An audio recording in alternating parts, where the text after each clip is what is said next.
we just came to this creek crossing here. There's a huge trail that's coming through here.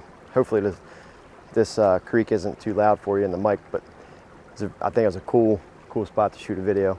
But I want to talk to you leading into this spring and summer, especially into the fall, is why your food plot isn't attractive.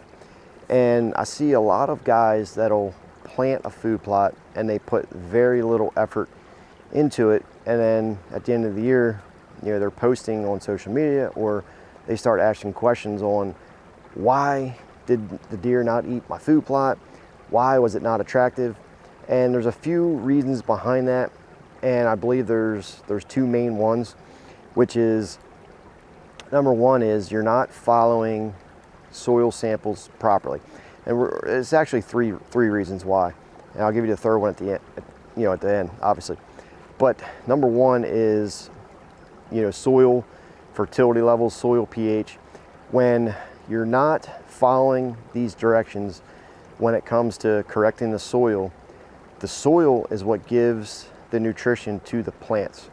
So if you're not correcting that soil by correcting it with lime, bringing that pH up, no matter how much fertilizer that you add, you're literally wasting money.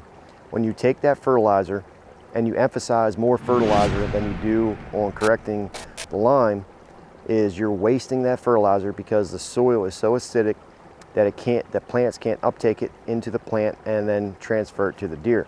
When that happens, when you have low fertility levels and low pH levels, that plant is not attractive. Are the deer going to eat it? Probably.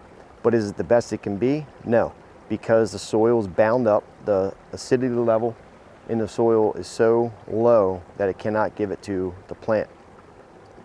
And that's probably the number one reason on why deer don't focus on your food plot, is because you're not actually following the soil samples. You're not getting a soil sample, which I highly emphasize that.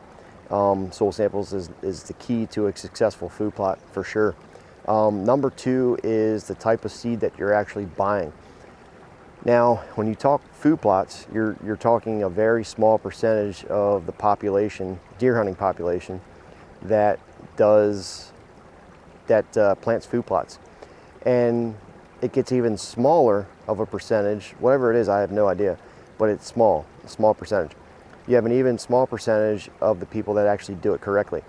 And the number two failure with this is buying ridiculous seed, and that's going and buying all these throw and grow type seed mixes that, if you read the label, 80%, 70%, 60%, 90% I've seen, it's ryegrass.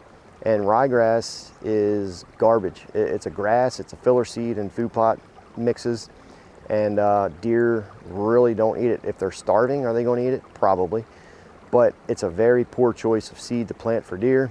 And people that buy it will argue with you about it and say, oh, well, I planted throw and grow and I had a few deer eat it. Well, that's probably okay. That might be the case, but it's still a very poor choice. It has zero benefit to the deer, and it's just not an attractive seed. It's hard to get rid of. It's just a filler seed. I highly recommend that you do not buy your typical throw and grow seed. If you do, read the bags. There are some companies out there that make a throw and grow type seed, like Domain Outdoors, that does not have ryegrass in it. They do not have seeds mixes that have ryegrass. They use winter wheat and rye, and they have clovers and chicory and brassicas and all those different types of things, no matter what company it is. You just look at the seed label. If it has ryegrass in it, run. And the number two failure on why your food plot wouldn't be attractive is because of pressure. This is a major issue when people are planting food plots. They think that they have a food plot and it's attractive, that you can do whatever you want in, around, or near that food plot, and deer are still going to eat it. Now, I've seen situations where you plant a food plot and you can bump deer a few times off of it and the deer will come back.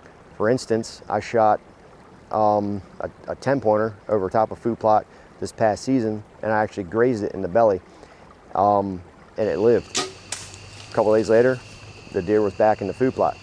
But it can only happen a few times where you bump a deer, you spook a deer, you shoot a doe or another buck around a bunch of deer, then all the deer get spooked and they become educated on that food plot, and then all of a sudden, you know, a couple weeks into deer season, people are posting on social media that the October law is here, and all of a sudden the deer vanish. Well, it's not the October law. The October law is a scam, and I'll actually put a video up here in the thing that you guys can watch on the October law, but it's because of pressure, human interference with deer.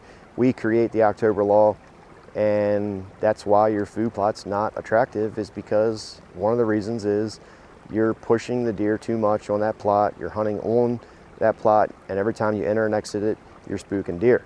So consider these 3 points when you go into this fall, even the summertime when you go to plant your food plots, and you'll have better results. Any questions, post them down below. I'll see you guys on the next video.